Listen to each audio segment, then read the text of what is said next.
city, they love each other. I was not panicking. Guys, that's the same thing I say about Kingstree. Because I've experienced love from every side of this town and this county. And you know what? If I'm mayor, that's one thing I want to be known for, is unity and love. And guess what?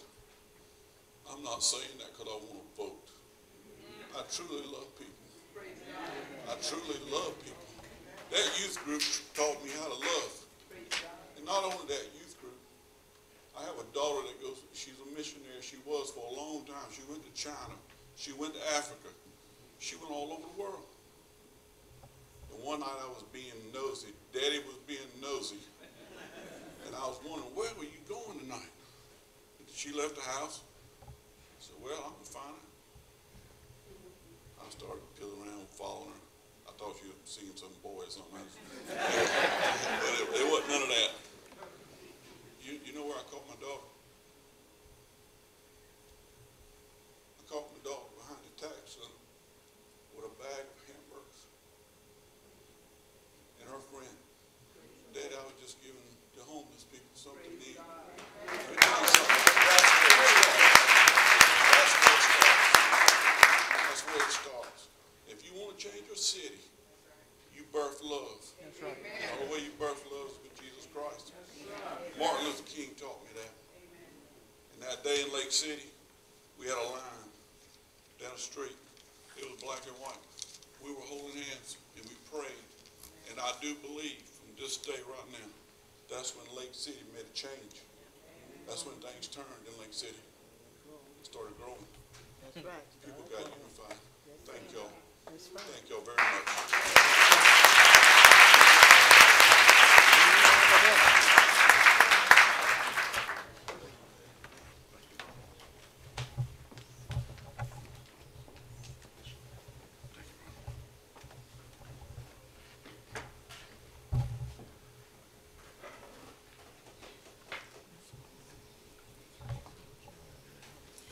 We have assembled here this afternoon on this 15th day of January 2018 to commemorate and pay tribute to a man whose concern was for people of all race, creed, and color.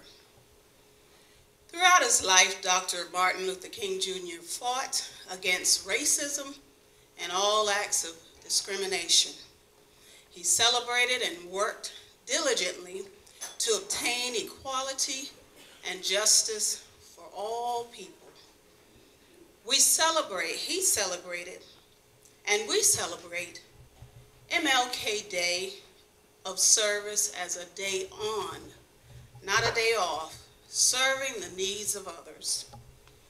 To be a servant, we have one who has set the tone for us, and of whom we should pattern ourselves after, as did Dr. King. In John 13th chapter, 14th and 15th verses, Jesus said, "If I then, your Lord and teacher, have washed your feet, you also ought to wash one another's feet.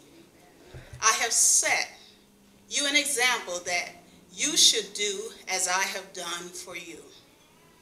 Serving others doesn't take any special ability or talent.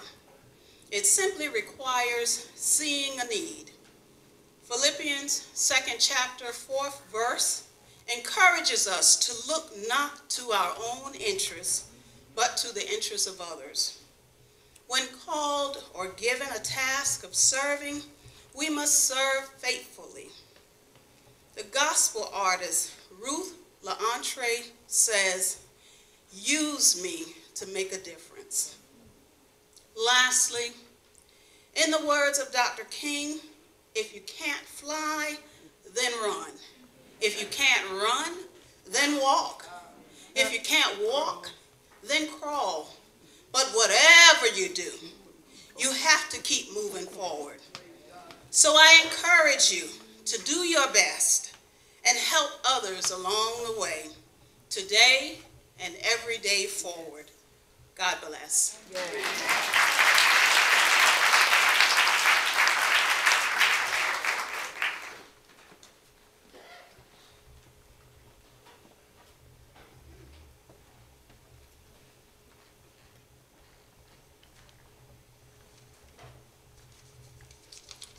Pastor Wright, members of the Ministerial Alliance and the NAACP, it is truly a privilege to be here today to honor the legacy of a great man who changed this country, who changed it for the good.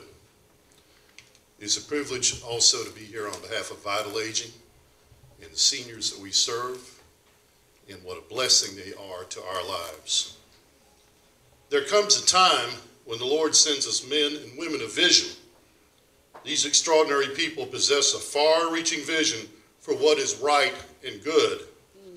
They do not accept what is comfortable or the status quo, but challenge and motivate us to call out what is wrong and unjust. They do not subscribe to what is temporal or fleeting, but are focused on the truth, no matter what the cost, to their own liberty and safety. Their very being is anchored by a faith that is so much greater than the evil that resides in men's hearts. Fear and danger may walk close to them, but it does not. No, it never overpowers their path of pursuing what is right, just, and fair for all. To live this way, you must first possess a deep, abiding walk with the Lord, daily praying and trusting your Savior for the answer to life's questions. This is not easy. It goes against our very human nature. Dr. King certainly lived this straight and narrow path as he sought to make America a far greater country, more fair and just country for all through nonviolent means.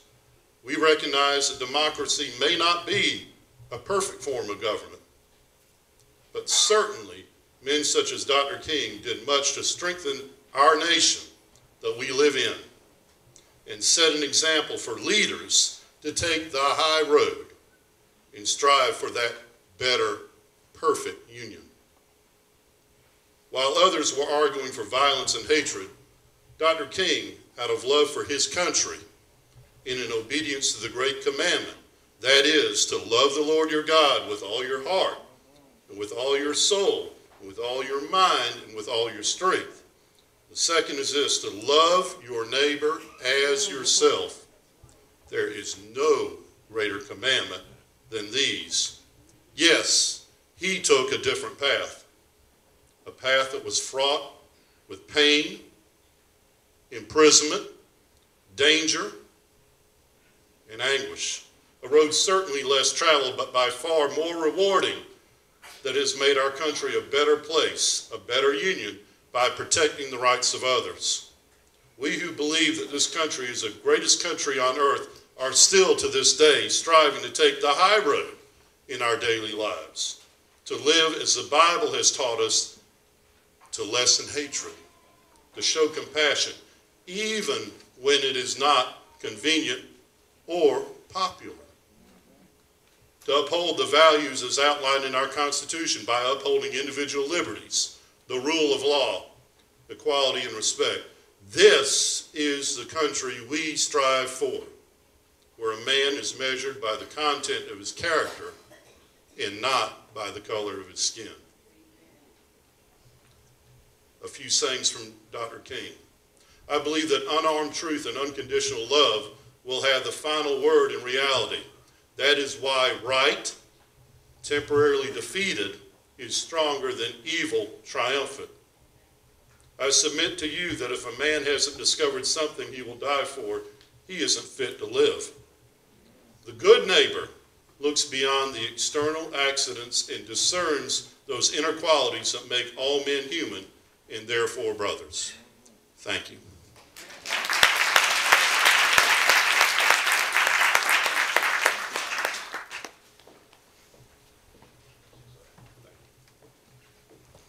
We certainly wish to thank Mayor Tisdale, Judge Matthews, and Mr. Welch for what they have brought before us today, for there is something in all that they have said that each of us can glean to make us better servants, for us to have better lives. And so I encourage you today, even as we prepare in just a little while to hear